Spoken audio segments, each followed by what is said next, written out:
जिसे बैलेंस बनाना आ गया उसे जीवन जीना आ गया। जिसे निज स्वरूप भा गया वही दुनिया में सबको भा गया।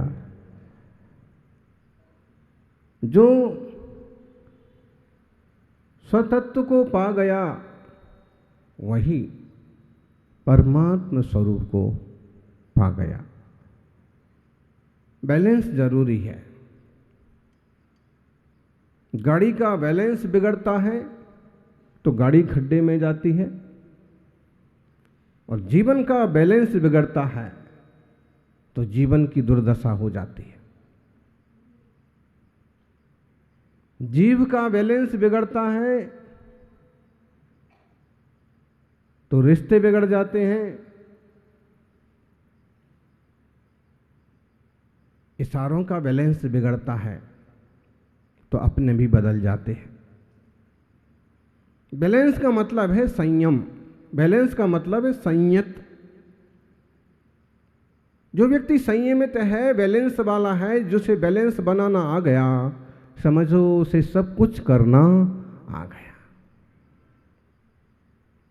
नेताओं को भी बड़ा बैलेंस बना के चलना पड़ता है, और जिस नेता को बैलेंस बनाना आ गया, बैंक बैलेंस नहीं, बैंक बैलेंस तो जरूरी है, और अक्सर कर लोग बैंक बैलेंस पर ही ध्यान देते हैं कि बैंक बैलेंस बनाओ, लेकिन ज्ञानी कहते हैं केवल बैंक का बैलेंस मत बनाइए, रिश्तों के बैंक का भी बैलेंस बनाइए, भावनाओं के बैंक का भी बैलेंस बनाइए, आस्थाओं के बैंक का भी बैलेंस बनाइए, जुड़ाव के अपनेपन के बैंक का बैलेंस बनाइए। अक्सर कर जो रिश्ते टूट जाते हैं, ढीले पड़ जाते हैं, उसका मूल कारण होता है कि बैलेंस नहीं है। अगर आपके पास रिश्तों का, भावनाओं का, अपनेपन का बैलेंस है तो सामने वाले को एक बार आप कान पकड़ के भी बाहर निकाल देंगे ना तो भी वापस आ जाए। छोटा बच्चा होता है, नन्हा बच्चा, माँ उसमें 2-3 चांटे लगाती है, धक्का लगा के चल भाग। उसने कोई गलती कर दी, कुछ उड़म कर दिया, उल्टा सुल्टा कर दिया तो 2-3 तमाचे लगा के और उसको हाथ से झटका, दूर तक झटका भी देते हैं। कितनी दूर तक भाग के जाता है, कितनी दूर जाता है, वो देखता है वापस मुड़ के कि माँ की आंखों में जब तक गुस्सा है या जब तक वैसे ही भाव है तब तक वहीं खड़ा रहेगा या थोड़ी 1-2 कदम चला जाएगा। बाकी जैसे ही बुखार कम हुआ अम्मा का, तुरंत आके गोदी में बैठ जाता है, गोदी में चढ़ता हुआ। भावनाओं का बैलेंस इतना ज़बरदस्त है कि धक्का देने के बाद भी वापस आता है, और लोगों को जीवन से भावनाओं का बैलेंस इतना गायब हो गया कि 2 शब्द कहो और सामने वाला घर छोड़ने को तैयार है, तलाक लेने को तैयार है। भावनाओं का बैलेंस नहीं बचा। बात ठीक है, व्यवहार कहता है कि जुड़ के रहिए, अध्यात्म कहता है विभाजन करिए, लेकिन अध्यात्म का विभाजन भी कहीं ना कहीं सबसे जोड़ के रखता है। जो आध्यात्मिक दृष्टिकोण वाला व्यक्ति है उसकी नज़र में विभाजन ऐसा होता है कि या तो पर पदार्थ में तन भी मेरा नहीं है, और या फिर उस सारी दुनिया को अपने जैसा अपना मानता है। विभाजन इतने स्तर तक होता है कि अपने मन वचन काय को भी अपना नहीं मानता है। जो चेष्टा हो रही ना वचन की, ज्ञानी ये वचन भी मेरे नहीं है, ये वचन भी मैं नहीं हूँ, ये भी पुद्गल की रचना है। एक्शन हो रहा है जीव का। जीव ऐसे घूमती है तो आ बन जाता है, जीव ऐसे घूमती है तो बा बन जाता है, ऐसे घूमती है तो अपनापन पैदा हो जाता है, और ऐसे घूमती है तो लोगों में विद्वेष पैदा हो जाता है। शब्द भी तो पुद्गल की पर्याय है, लेकिन फिर भी जैसे एक एक सिक्के को, जैसे एक एक रुपये को गिन करके सदुपयोग करते हैं, वैसे एक एक शब्द को भी गिन करके सदुपयोग करना चाहिए। कितने शब्द कम बोलने से मेरा काम हो सकता है।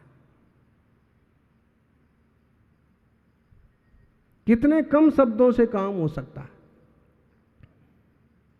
आपकी जेब से कभी ज़्यादा रुपए निकल जाएं, वो सोच रहे थे रजावत जी कि आज अपन चलो ऐसे ही सस्ते में कर लेंगे पाद प्रक्षालन, लेकिन अध्यक्ष जी ने मंत्र फूंका कान में, कलश मिलेगा चांदी का, मंत्र पढ़े जाएंगे, और मंत्र उनको समझ में आ गया और उनने कलश, डागरिया जी कलश ले लिया। क्या हुआ? शब्द ही तो हैं, शब्द ही मंत्र हैं। शब्दों का प्रयोग करना आ गया तो सब कुछ करना आ गया। जैसे वो चाह रहे थे कि थोड़ा कम ही दें, लेकिन फिर भी अब ठीक है, सही जगह दान गया तो खुशी है, वरना अगर ऐसी वैसी जगह रुपया जाए तो पश्चाताप होता है, आप फिजूल में चला गया हैं। फुकट के दोस्त मिल गए, लेना एक ना देना दो, चाय कर दो, काफ़ी कर दो, नाश्ता कर दो, इसमें पैसा खराब हो गया। इसके बजाय हमसे वो कहते हम यात्रा करा देते, उसमें ज़्यादा आनंद आता। तो जब अपनी जेब से कुछ अतिरिक्त पैसा चला जाता है ना, तो भी एक तरह का दुख होता है। जैसे पैसा जाने का विकल्प होता है, ऐसे ही अपने शब्दों के बर्बाद होने का भी ख्याल रखना चाहिए।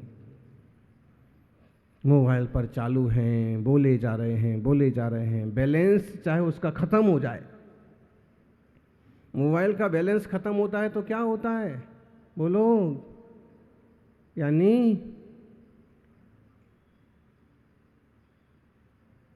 अरे भाई, गाड़ी का बैलेंस खत्म होता है तो गाड़ी तो गड्ढे में घिस जाती, और मोबाइल का बैलेंस खत्म होता है तो क्या होता है? आदमी गड्ढे में गिर जाए कहो। उसके बिना तो हाँ, स्थिति यहां तक खतरनाक मोड़ तक पहुंच गई है कि कुछ औरतें विधवा होना पसंद करती हैं, बिना मोबाइल के रहना पसंद नहीं करते। और कुछ आदमी बिना शादी के रहना पसंद करते हैं, लेकिन बिना मोबाइल के क्या साहब, कैसा कैसा फितूर चला, कैसा ये मोबाइल फोबिया है ना, ये बहुत खतरनाक चीज साबित होने वाली है। इसका भी बैलेंस रखिए, इससे अपने दिमाग पर हावी मत होने दीजिए। लोग इसके सपनों में जीते रहते हैं, मुझे समझ में नहीं आता है। निरंतर मोबाइल चलाने वालों का मन शांत कैसे हो पाएगा? होता है शांत? वो स्टोरी चलती रहती है, आप वो देख चुकते हैं, वो बार बार वही चीजें घूमती रहती, जब तक वो खत्म नहीं होता है तब तक आप नया मेनू लेकर के बैठ जाते हैं। जो भी है बैलेंस बनाइए, भक्ति में भी बैलेंस बनाइए। अभी आप सुन रहे थे, बात मुंबई की है, श्रावक वो राजस्थान के थे, बोरीवली में प्रवेश हो रहा था, पानी की बजाय नारियल फोड़ करके नारियल का ही जल पांव पर डालने का एक तरह का चलता है बड़े शहरों में। कितनी दूर घर है, कहाँ से पानी लाएं, पानी प्रासुक मिला ना मिला, तो बस जरा सा बैलेंस बिगड़ा।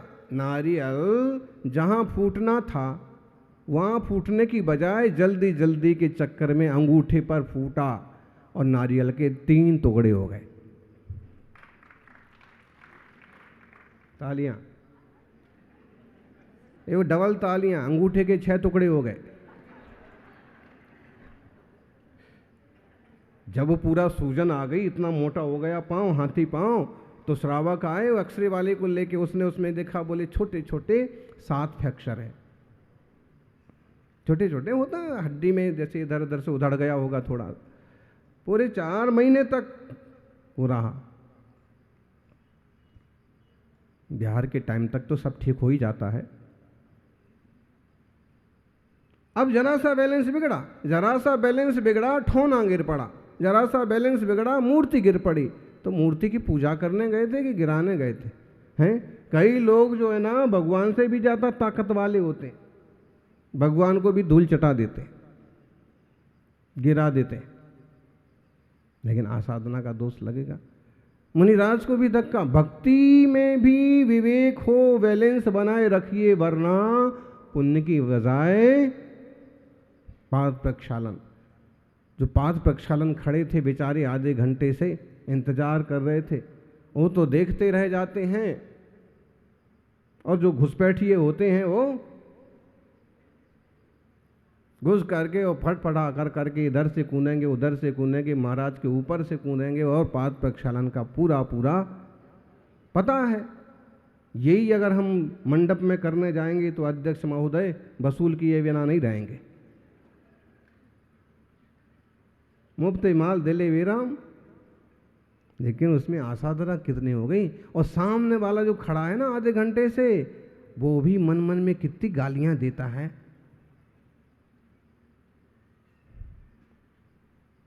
कोई होगा एक आध जो गालियां नहीं देता हो, वरना हम आधे घंटे से खड़े थे, हमको तो पाँव पर पानी डालने भी नहीं मिला, ये आ गए होशियार, इनने पूरा पानी उड़ेल दिया।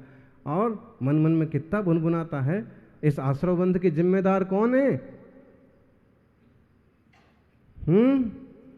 मुनिराज आचार्य श्री के पांव प्रक्षालन छूने के चक्कर में पीछे वाली महाराज को धक्का दिया। पीछे वाली महाराज सूरत देख लेते, ये आदमी रोज धक्का देता है, बड़ा बदमाश आदमी। खूब सावधानी रखें, खूब शांति रखें, तो भी मन में आ जाएगा, यार इतना नहीं सोचते कि धक्का लग रहा है। तो भक्ति में भी बैलेंस, पूजा में भी बैलेंस, चढ़ाने में भी बैलेंस, अभिषेक करने में भी बैलेंस। बैलेंस संयमन के बिना तो कुछ भी मतलब नहीं है।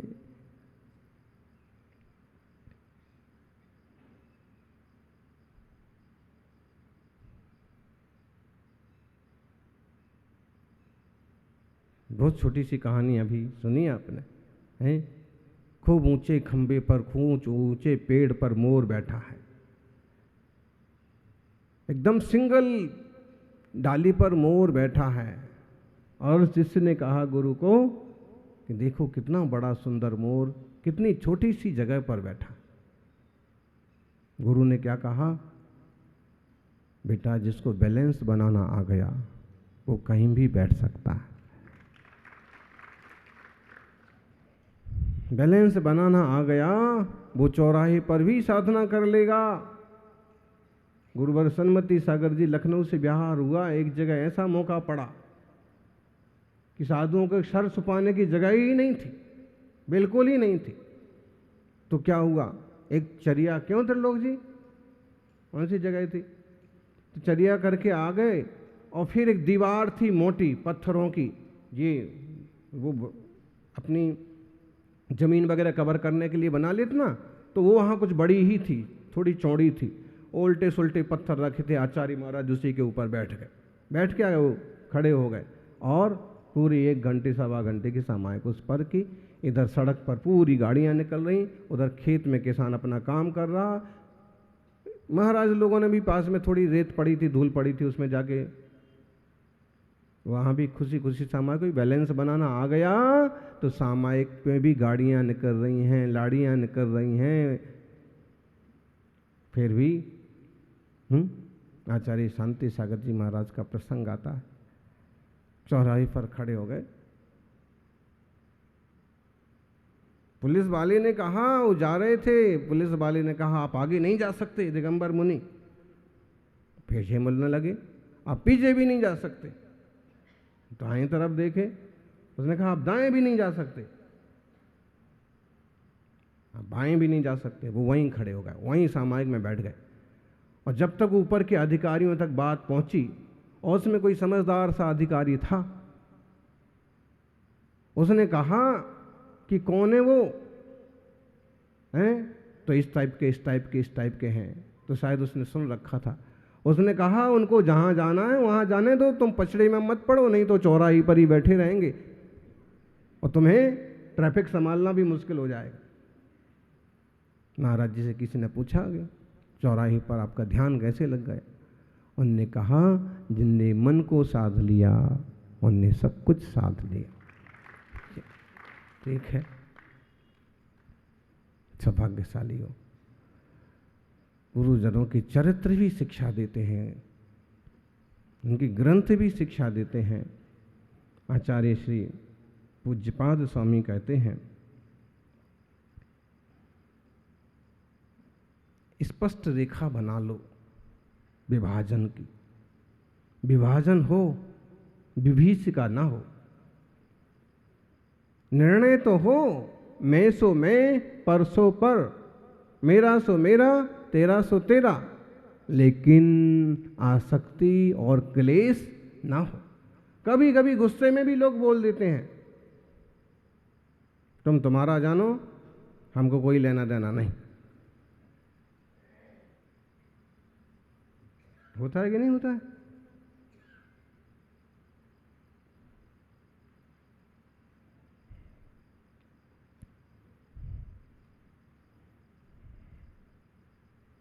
किसी बात से आपस में तनातनी हो जाती है तो ऐसे होता है कि नहीं होता है? हमारा क्या लेना देना है आपसे, आप अपने हिसाब से अपना कर लो, हमको कोई मतलब नहीं, नहीं है मतलब।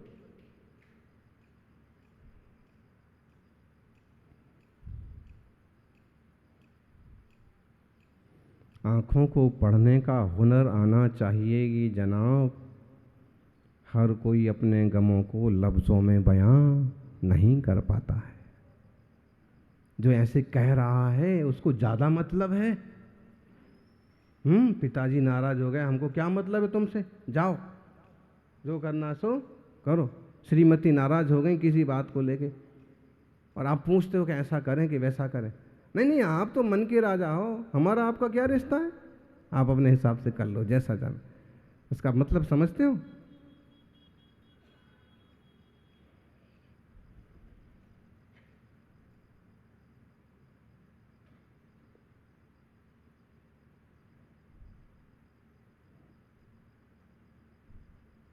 समस्या ही समस्या है संसार में।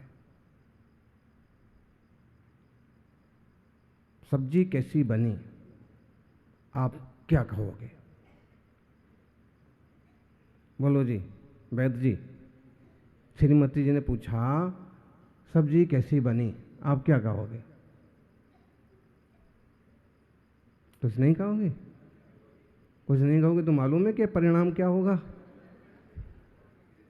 बहुत अच्छी बनी। अच्छा, अब कल से वही वही रोज बनना चालू हो जाएगी। अब आप क्या कहोगे?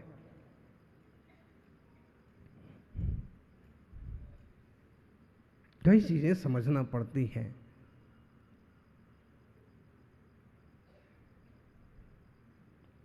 प्रशंसा की जगह कभी कभी प्रशंसा भी करना पड़ती है, लेकिन ऐसे कहना आज तो अच्छी बनी है लेकिन रोज अच्छी बने, इसकी कोई गारंटी नहीं है। हुआ है, एक छोटा सा गांव है महाराष्ट्र में, लासुंडे, वहाँ चतुर्मास हो रहा था। संघ में एक मुनिराज हैं श्रेष्ठ सागर जी, तो एक अमुक श्रावक के यहाँ गए और उन छोले की सब्जी, चने की मिली। अक्सर कर वो नहीं लेते थे, उनका पेट दुख रहा तो ये नहीं लेना वो नहीं लेना, लेकिन एक दिन ली और उन्हें अच्छा लगा तो उन्हें आके बस कहा कि आज चने की सब्जी तो बहुत अच्छी लगी।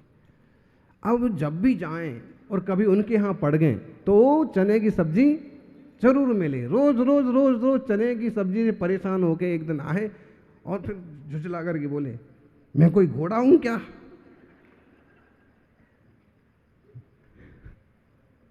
और सुन सुन करके दूसरे श्रावकों ने भी कि महाराज को ये चीज अच्छी लगती है। वो आगे बोले कि मैं कोई घोड़ा हूं, रोज मुझे चने की सब्जी परोस देते हैं। समझो, उनकी भावनाओं को तुम समझो और तुम्हारी भावनाओं को उन्हें समझाओ। क्लेश से जो विभाजन होगा उसका कोई मतलब नहीं है, और समझ से जो विभाजन होगा वो भेद विज्ञान कहलाएगा, वो सम्यक ज्ञान कराएगा। समझदारी होना जरूरी है। सज्जनों, आचार्य श्री पूज्यपाद स्वामी कहते हैं, जगत देहात्म दृष्टि नाम विश्वास्यम रम्यमेव च स्वात्मन्येवात्म दृष्टि नाम कविश्वासा कवारती। 49 नंबर का समाधि तंत्र का श्लोक है, बहुत बढ़िया शिक्षा है। जगत देहात्म दृष्टि नाम, जगत देहात दृष्टि नाम। देह और आत्मा में जिनकी एक बुद्धि है, देह में ही जिनने आत्मा मान रखा है, ऐसे लोगों का विश्वासम रम्य विभवा, ये सारा जगत उन्हें विश्वासु लगता है और रमणीय भी लगता है। बहुत बढ़िया लोग हैं, बहुत बढ़िया पत्नी है, बहुत बढ़िया वस्तु है। लेकिन स्वात्मन नैवात्म दृष्टि नाम, जिनने स्वात्मा में ही आत्मदृष्टि की है, क्व विश्वासा क्व रति, वो किस में विश्वास करते हो, किस में रति करते हैं। मतलब है जिनने देह के प्रति ही आत्मबुद्धि है, आपको भी उनने आत्मा नहीं समझा, शरीर मात्र समझा। तो जिसकी देह में ही आत्मबुद्धि है, वो लोग जगत को अच्छा रमणीय और विश्वासु समझते हैं। लेकिन जिनकी अपने ही आत्मा में आत्मदृष्टि हुई, वो जगत को न विश्वसनीय समझते हैं और न रमणीय समझते हैं। बड़ा ये है विभाजन की सही रेखा।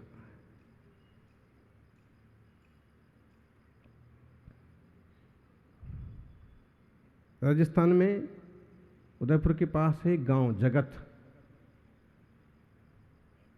2 बार वहां जाना हुआ, दोनों बार इसी श्लोक पर हमने प्रवचन किया। जगत जो है विश्वसनीय नहीं है।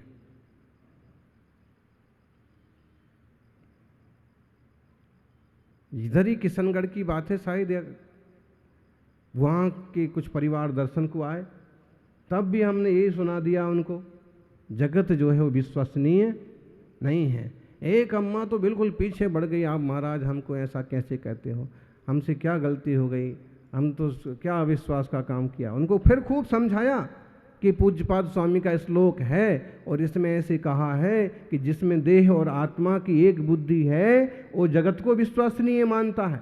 लेकिन जिसने देह और आत्मा की भिन्नता को जाना है, वो जगत को विश्वसनीय नहीं मानता है। खूब समझाया, लेकिन डोकरी नहीं समझी।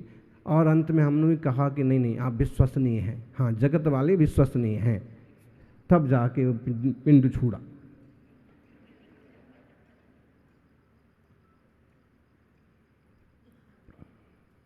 जगत का मतलब है, उस गांव में संघ पहुंचा, किसी का फोन आया कि संघ कहाँ पहुंचा, तो श्रावक ने जवाब दिया संघ जगत में है।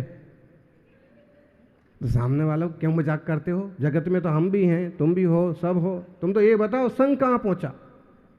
उसने कहा संघ जगत में है।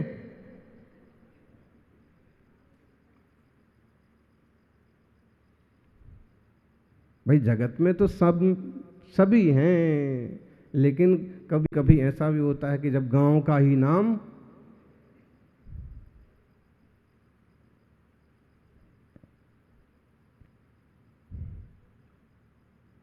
बहुत सारे नाम हैं ऐसे, जो भी है, लेकिन दृष्टि हमें यहां लगाना है कि जगत विश्वसनीय है क्या। देखो, जब किसी का देहावसान हो गया तो हम कहते भैया कोई विश्वास नहीं है, आयु का कोई भरोसा नहीं है, जीवन का कोई विश्वास नहीं है, बोलते कि नहीं बोलते। अच्छा, कोई लुटेरी दुल्हन लूट करके चली गई, फिर क्या बोलते हैं, आजकल तो किसी का विश्वास, आदमी का विश्वास करना भी, आज तो किसी स्त्री का भी विश्वास नहीं किया जा सकता। अच्छा, कोई ग्राहक उल्लू बना के चला गया, ये आपने ग्राहक को उल्लू बना दिया। उल्लू कैसे बनाते हैं जी, रहता तो वो इंसान के जैसा ही है, उसमें कोई परिवर्तन करते हो, पेंटिंग करते हो, ऐसा नहीं है। उल्लू बनाना किस किस को आता है,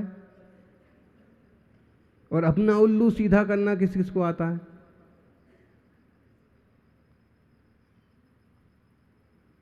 नहीं आता है। अब इनके अपन भावार्थ समझने जाओ तो इसका मीनिंग कुछ और ही निकलता है, अपना काम सिद्ध कर लेना है?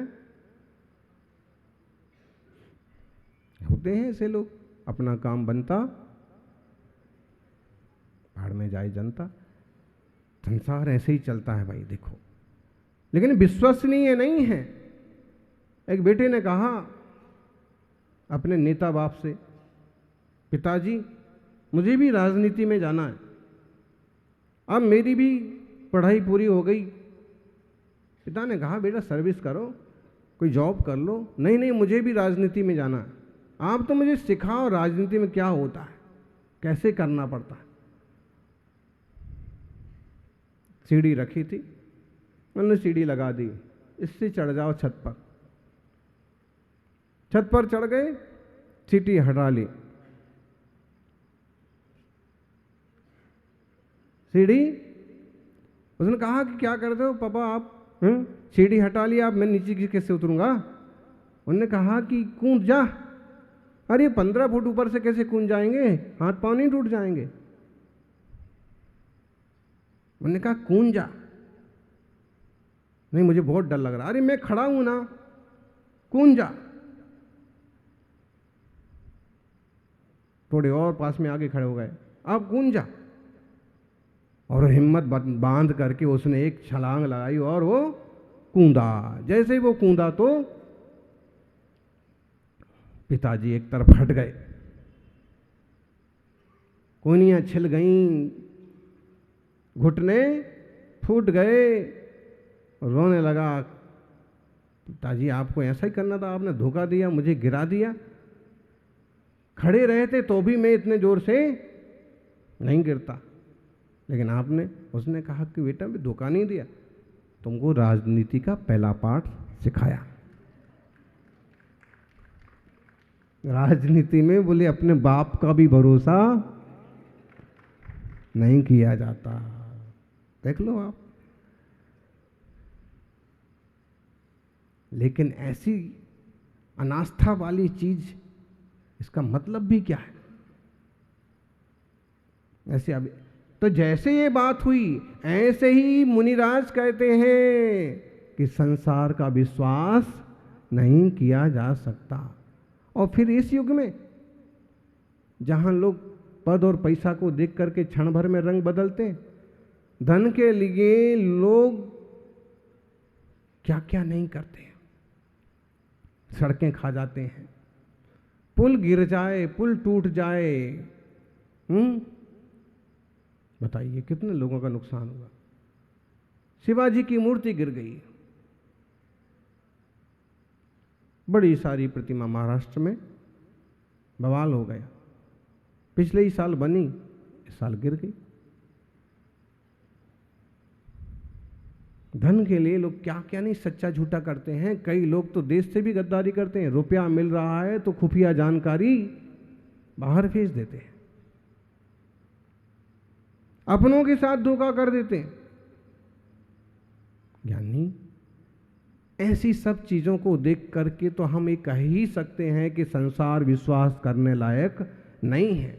लेकिन जब हम आध्यात्मिक दृष्टि से विचार करते हैं तो और सही परिपक्वता के साथ हम कह पाएंगे कि प्रत्येक द्रव्य का परिणाम अपने अपने अधीन है, किसी का हम विश्वास नहीं कर सकते हैं। संसार का कोई पदार्थ विश्वसनीय नहीं है, केवल मेरा आत्मा, मेरा ज्ञान घन चैतन्य स्वभाव ही मेरे लिए विश्वसनीय है।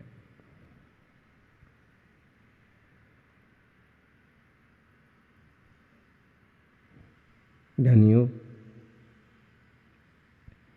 लोग डॉक्टर पर भरोसा कर लेते हैं, डॉक्टर पर विश्वास कर लेते हैं, पूरा का पूरा शरीर सौंप देते हैं, बेहोश कर देगा तो भी स्वीकार कर लेते हैं, डॉक्टर पर भरोसा कर लेते हैं। ड्राइवर पर भरोसा कर लेते हैं, उससे नहीं पूछते हैं कि तेरे को गाड़ी बराबर चलाना आती है कि नहीं, कितने साल का एक्सपीरियंस है, कहीं तुम टकरा तो नहीं देगा, कहीं गिरा तो नहीं देगा। ड्राइवर का भी भरोसा कर लेते, लिख करके भी दे देते हैं डॉक्टर को तो कि इस खतरनाक ऑपरेशन में अगर चले भी गए तो हम कोई क्लेम नहीं करेंगे। नाई का वही भरोसा कर लेते हैं। वो ये कान पकड़ता है, छुरा हाथ में उसके, क्या बोलते उसको, उस तरह छुरा उस तरह हाथ में है और इधर गर्दन पर लगा रखा है उसने, और फिर पूरे विश्वास के साथ आंखें बंद करके आप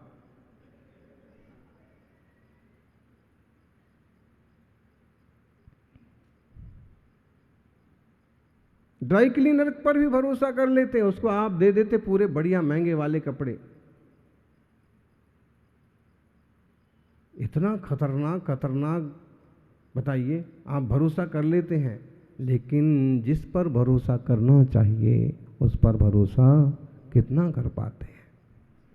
अगर परमात्मा पर भरोसा हो तो रोज रोज का रोना और रोज रोज की चिंताएं हो ही नहीं। स्वात्मा पर विश्वास हो, आत्मोपलब्धि का भरोसा हो, मेरा चैतन्य तत्व तो कहीं जाने वाला नहीं है, इसमें से कुछ लुटने वाला नहीं है। अगर मैं असावधान रहा तो जन्म मरण का चक्कर मुझे ही करना है, और अगर मैं संभल गया तो भव के पार भी मुझे ही जाना है।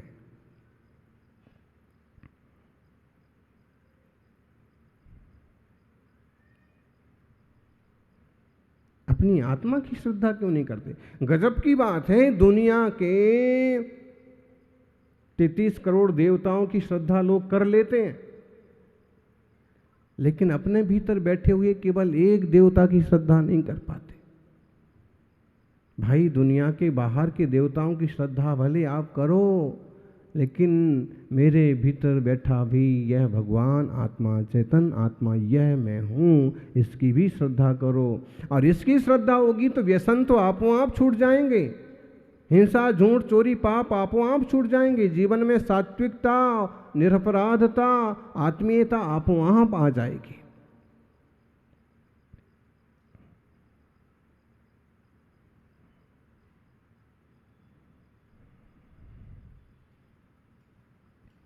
मेरे गुरुवर मुझे अपना बना लोगे तो क्या होगा? क्या होगा बताओ? होगा ये कि मंच पर एक और बैठने वाला बढ़ जाएगा।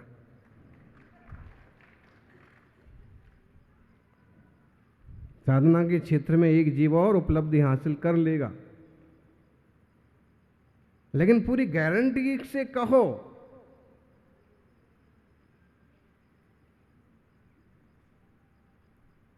बोलो।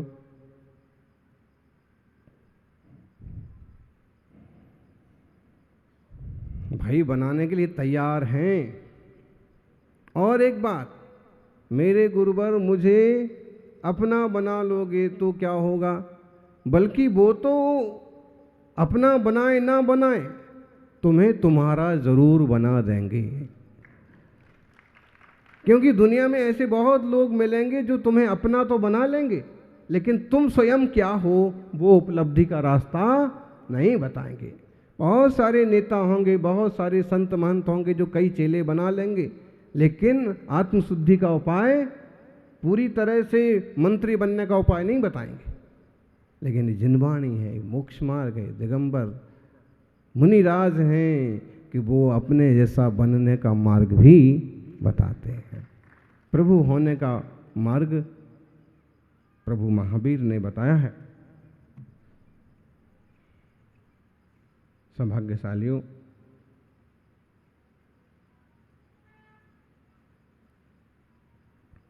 काया को जो आत्म मानते, बहिरा तम है गुरु कहें।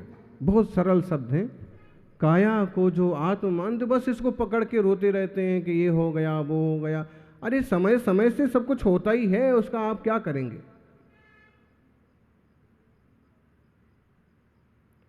संघ में एक अमीमती माता जी थी, उनके सुपुत्र बैठे हैं संजीव जी दिल्ली से।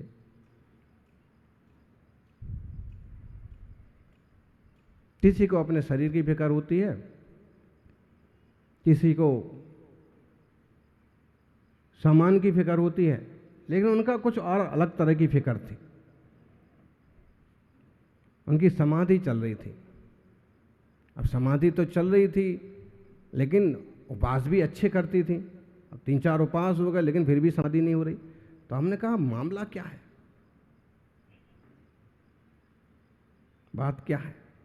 तो वो बोलती थी कि महाराज जी ऐसा आशीर्वाद दो कि मेरा जो गृहस्थाश्रम का परिवार है पूरा धर्म से जुड़ जाए, बच्चों को भी धर्म की रुचि लगे और मुनि राजों को आहार देने का उनको मन बनता रहे। एक तो एक आशीर्वाद दो। और दूसरा, ये मैंने कुछ लेख लिखे हैं, तो मेरे लेख जो है एक किताब जैसी आपसे सागवाड़ा में एक किताब जैसी बन जाए। तो फिर वो बात हमको याद आई कि ऐसा तो नहीं कि इनका कोई ऐसा विकल्प हो। तो फिर हमने उनको कहा कि माता जी आप तो बढ़िया शांति से समाधि करो, बढ़िया आनंद से, और आप कोई विकल्प मत रखो। आपके जो पीछे के जो परिजन हैं, पुत्र पुत्री वगैरह हैं, इनको हम संबोधित करेंगे और इनको बढ़िया धर्म ध्यान में लगाएंगे। और वो आपकी किताब, वो डायरी मेरे पास है, वो भी बढ़िया किताब बन के और आध्यात्मिक, काफ़ी आध्यात्मिक है, अमेय चिंतन, वो भी छपेगी। बस इतना कहना हुआ कि अम्मा की तो घंटे भर में दुनिया की फिक्र, तरह तरह की फिक्र से क्या मिलेगा। ज़्यादा से ज़्यादा अगर फिक्र करो तो जीवों के हित की करो। बच्चा कमाएगा कैसे, इसकी फिक्र कम करो। बच्चे के जीवन में संस्कार कैसे बने रहेंगे, धर्म कैसे बना रहेगा, इसकी फिक्र थोड़ी ज़्यादा ज़रूरी है। फिक्र तो दुनिया में किसी की नहीं करना, लेकिन करना पड़े तो कोई ऐसी हो जिससे आत्मा का भला हो, जीव का उत्थान हो।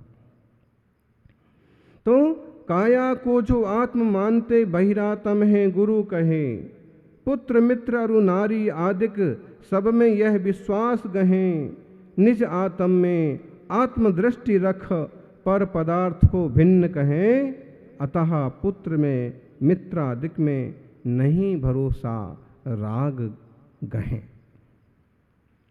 परिवारजन, धन संपत्तियां, यहाँ तक कि खुद के शरीर का भी पूरा पूरा भरोसा नहीं किया जा सकता।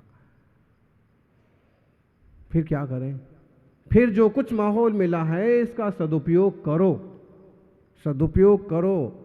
रिश्तों को रिश्ते के ढंग से व्यवहार पूर्वक निभाओ, परिवार को परिवार के ढंग से, व्यापार को व्यापार के ढंग से चलाओ।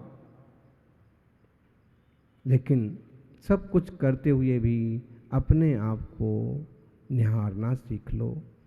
मुनि के सामने आते हैं तो वहाँ भी ये दे दो वो कर दो उसमें मत पड़ो, थोड़ी देर उनकी शांत मुद्रा निहारो। ये है सुख का, शांति का मार्ग।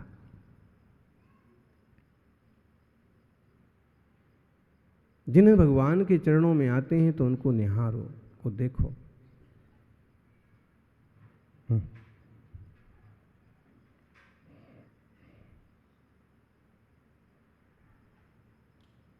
सौभाग्यशाली हो।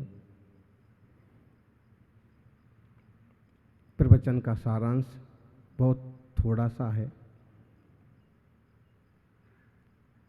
माहौल परिस्थितियों में अपने को ढालना सीख लो, व्यवहारों को निभाना सीख लो, संसार और व्यापार के काम करते करते भी दुनिया को भुलाना सीख लो और अपने आप को याद रखना सीख लो।